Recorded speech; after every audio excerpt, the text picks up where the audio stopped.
On aurait peut-être déjà découvert la vie extraterrestre. Et attention, c'est pas une histoire bizarre sortie de je ne sais où, un sombre truc inventé, non. Là, je vous parle de deux expériences scientifiques qui datent des années 70, qui ont potentiellement été positives aux analyses de formes de vie extraterrestres, et notamment sur Mars. Vous allez voir, cette histoire, elle est incroyable. Je pense que si vous connaissez pas cette histoire du spatial, vous allez vraiment halluciner. Alors, ce qui est fou avec cette histoire, c'est qu'il y a un énorme débat depuis 1976 dans toute la communauté scientifique. Il y en a qui disent que oui, on a bien découvert la vie sur Mars grâce à 2 sondes envoyées, et d'autres disent que non, pas du tout. Mais vous allez vous faire votre avis, vous allez comprendre. Ce dont je vais vous parler est très sérieux, c'est pas un délire chelou d'alien ou je ne sais quoi. Avec cette vidéo, vous allez pouvoir vous faire votre propre opinion. Si oui ou non, on a déjà découvert la vie sur Mars, et ce depuis 1976. Mais laissez-moi vous expliquer ce qui s'est passé.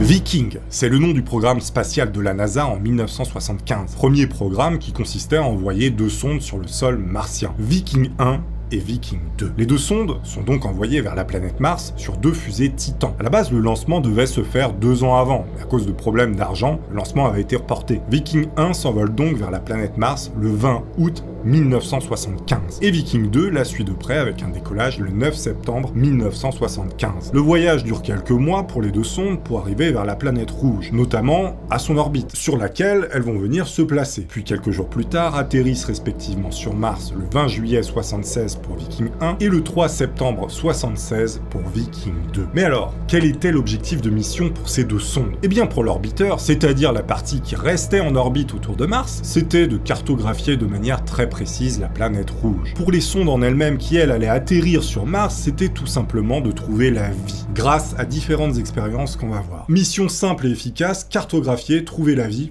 et quelques autres choses. L'orbiteur de chaque sonde avait aussi pour mission de trouver le meilleur endroit où faire atterrir les sondes. Il servait également à communiquer avec la Terre. C'est-à-dire que la sonde sur Mars envoyait son message vers l'orbiteur, qui lui le renvoyait vers la Terre, et inversement. Il faisait en quelque sorte office de relais. Ces 2 orbiteurs avaient environ 72 kg de caméras permettant différentes observations, notamment pour cartographier en infrarouge, mais aussi pour mesurer la vapeur d'eau dans l'atmosphère. Ce qui est marrant, c'est que les caméras qu'il y avait sur ces orbiteurs, eh bien c'était les mêmes, avec évidemment quelques modifications, que celles utilisées pour la télévision à l'époque. Elles étaient capables d'observer un carré de 40 km de côté à peu près à chaque prise de vue. Bref, sauf que nous, ce qui nous intéresse, c'est les sondes en elles-mêmes. Qu'est-ce qu'elles ont trouvé? Les sondes qui, elles, vont descendre sur Mars pour faire des analyses. Je vais vous expliquer rapidement comment fonctionnaient ces atterrisseurs. Ils possédaient notamment une pile nucléaire, un GTR pour générateur thermoélectrique à radioisotope. En gros, il fonctionnait avec une toute petite centrale nucléaire, une pile nucléaire, comme vous pouvez en voir ici. Donc voilà, ça ressemble à ça, c'est un cylindre avec dedans du plutonium 238. En fait, c'est assez courant d'utiliser des générateurs nucléaires sur ce genre d'engins spatiaux. Oui, parce que les panneaux solaires avec la poussière, ils peuvent ne plus fonctionner. Et avec du carburant, c'est très limité. Donc, on met des piles au plutonium. Ça règle pas mal de problèmes en fait. D'ailleurs, ces générateurs avaient la puissance équivalente pour recharger une dizaine de smartphones d'aujourd'hui. Ces piles nucléaires, comparées à des panneaux solaires, ils peuvent fonctionner des années sans trop de problèmes, et ça de jour et de nuit. Une fois l'orbiteur et l'atterrisseur arrivés autour de Mars, comme je vous l'ai dit, l'atterrisseur se décrochait pour amorcer sa descente. Pour freiner, il utilisait des rétrofusées alimentées à l'hydrazine. L'hydrazine qui est un carburant très utilisé dans le spatial, mais qui est extrêmement dangereux. Oui, parce qu'on utilise aussi l'hydrazine dans les laboratoires pour déclencher des cancers à des souris et faire des analyses. Autant vous dire qu'il faut pas en respirer une goulée. Mais nous, ce qui nous intéresse, ce sont surtout les instruments, parce que c'est par là que ça s'est passé.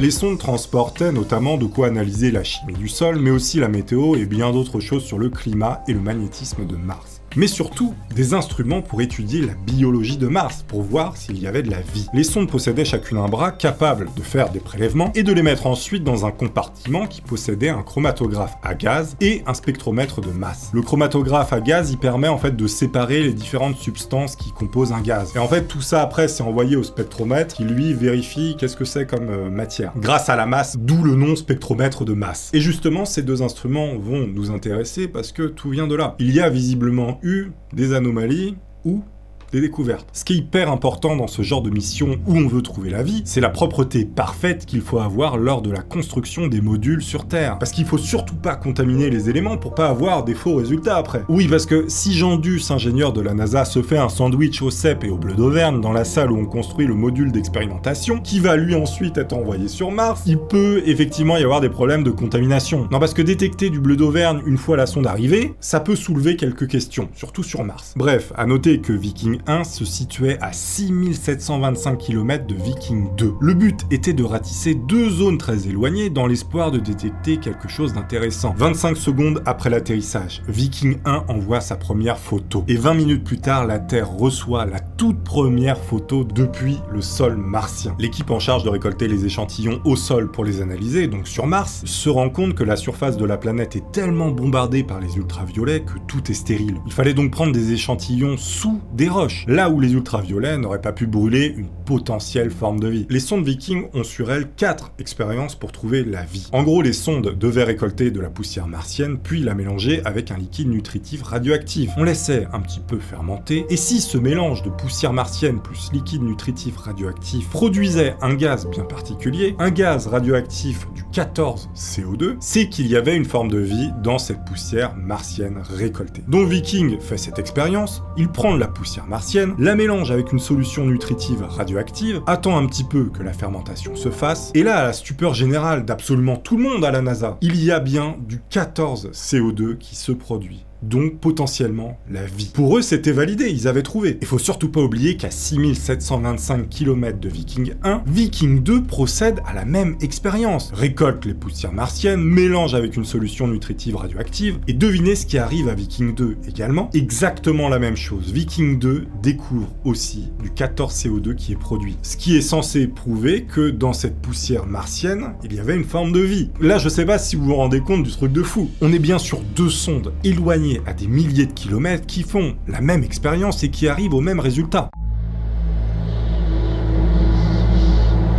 Comme je vous l'ai dit, à l'heure actuelle, il y a vraiment deux équipes. Ceux qui pensent qu'on a bien découvert la vie extraterrestre lors de cette mission, et d'autres qui pensent que non, car ce serait dû à une erreur dans la conception de ces expériences. Sauf que Gilbert Levin et Patricia Anstrat, qui sont les deux scientifiques les plus investis dans le développement et la conception de Viking, eux, ils sont pas d'accord avec ça. C'est-à-dire que eux, ils croient dur comme fer qu'on a déjà découvert la vie grâce à ces expériences. En même temps, on peut les comprendre parce qu'ils ont travaillé très dur sur ce projet, et on balaye d'un revers de main des résultats qui peuvent changer le cours de l'humanité. Ce qu'il faut se dire aussi, c'est qu'il y a eu des expériences contrôle en plus de celles que je viens de vous citer. C'est-à-dire que les deux Vikings ont aussi mélangé à une solution nutritive des échantillons volontairement stérilisés par la chaleur, ou bien mis plusieurs mois dans l'obscurité afin éventuellement de tuer tout ce qui pouvait être vivant, pour montrer qu'aucun gaz n'apparaissait dans ces échantillons, et donc écarter le fait que ça pouvait être une matière ou quelque chose d'autre qui fasse réagir le produit. Plus récemment, on a même fait des calculs par ordinateur sur ces résultats. Ce test mathématique consistait à séparer les signaux biologiques et les signaux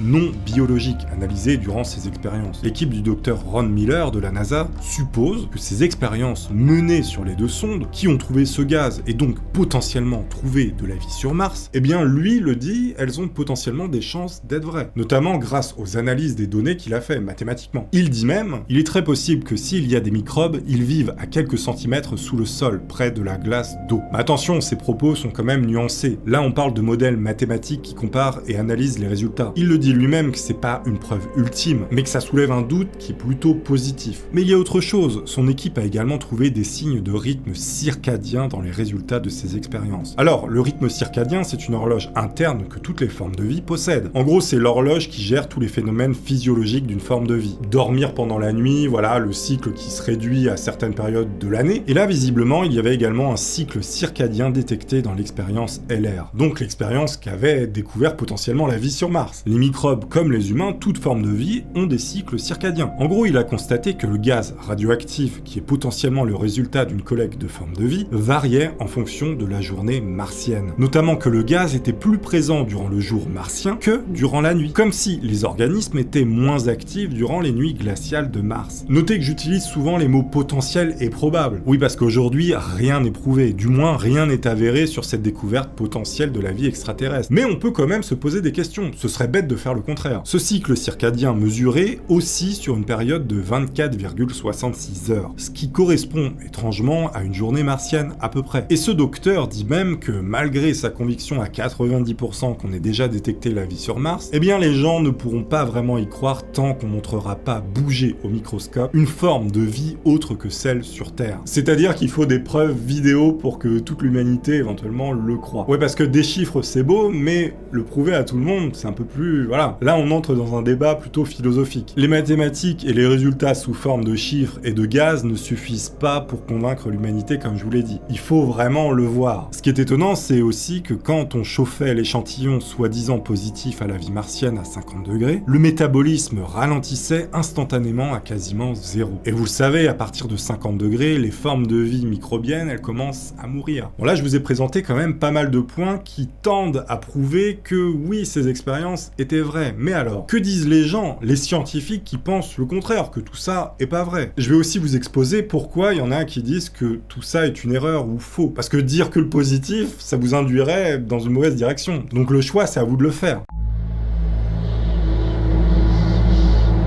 Déjà, faut savoir que la majorité des scientifiques pensent que cette expérience est erronée. Ils avancent l'argument que l'expérience contrôle qui n'a rien détecté et qui aurait dû être positive elle aussi, eh bien ça pour eux, ça prouve que c'est pas possible. Après, on a quand même 2 sondes qui ont détecté la même chose. Bon, ils avancent également d'autres arguments, notamment la découverte qui a été faite sur des substances martiennes capables d'imiter la réaction chimique qui donnait le test positif à la vie sur Mars. Sauf, encore une fois, ces substances non vivantes qui auraient pu rendre le test positif n'expliquent pas tout sur les résultats obtenus dans les sondes Viking. Les scientifiques, ils ont donc fait des expériences et ont testé des matières non vivantes qui auraient pu rendre le test positif, comme le formiate, qui est un composant de l'acide formique. Ils ont donc pris un échantillon de sol du désert d'Atacama et sont arrivés à un résultat positif à la vie pour la même expérience qu'il y avait sur Viking, à cause de cette substance. Sauf que le sol martien ne contient pas les mêmes quantités de formiate que celui du désert d'Atacama, et qu'il n'y a pas eu d'expérience contrôle de stérilisation, ce qui est bien dommage.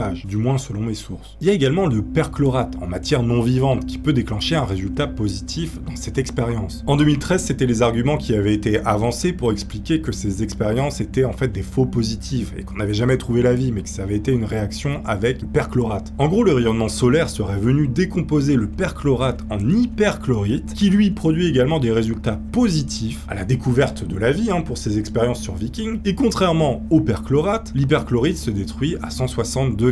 Donc les tests de stérilisation, les tests de contrôle auraient été bons. Ça peut laisser penser qu'on a découvert la vie. L'hyperchlorite pourrait donc se comporter comme une forme de vie d'un point de vue des expériences menées par Viking. Et évidemment, les mener à des faux positifs. Sauf qu'encore une fois, bah oui, c'est ça qui est trop bien, parce qu'il y a plein de rebondissements. L'hyperchlorite n'a pas été testé autour des 50 degrés, là où on voyait l'activité potentiellement vivante réduire, ce qui est hyper dommage encore une fois. Donc, d'un point de vue purement scientifique, on peut pas affirmer à 100% que ces résultats positifs soient dus à un élément non vivant. On n'est pas vraiment sûr également qu'il y ait du perchlorate sur le site où Viking a fait ses prélèvements. Mais bon, les scientifiques, ils sont bien obligés de trouver une solution à ce problème. Sauf que si on trouve pas de solution, c'est peut-être qu'on a trouvé la vie, j'en sais rien. Le fait de trouver des microbes sur Mars, c'est pas finalement si fou que ça. Les 2 chercheurs qui ont bossé sur les sondes Viking comme jamais et qui défendent corps et âme qu'on a déjà découvert la vie grâce à leur expérience, avancent surtout l'argument basé sur le fait qu'on ne sait pas quelle matière non vivant peut donner un résultat positif, donc un faux positif, en réagissant à 50 degrés avec une diminution métabolique et une destruction à 10 degrés durant quelques mois. On sait pas du tout quelle matière non vivante peut réagir comme ça, notamment avec ces conditions particulières. Comme je vous l'ai dit, la grande majorité des scientifiques ne s'avancent pas trop sur le sujet, ou pensent que les résultats sont faux. Mais il existe un doute non négligeable à ne pas écarter, qu'on ait déjà découvert une forme de vie microbienne en 1976 sur Mars. On peut pas écarter toutes les possibilités tant que c'est pas prouvé. Et puis comme je vous l'ai dit, finalement, c'est pas si dingue de trouver quelques microbes sous un rocher sur Mars. Évidemment, ce serait un changement énorme pour l'humanité, mais d'un point de vue purement factuel, c'est pas grand chose. Moi, je peux pas choisir oui ou non, on a déjà découvert la vie. Cependant, comme je vous l'ai dit, il reste un doute non négligeable, tant que ça n'a pas été prouvé, que c'était une erreur,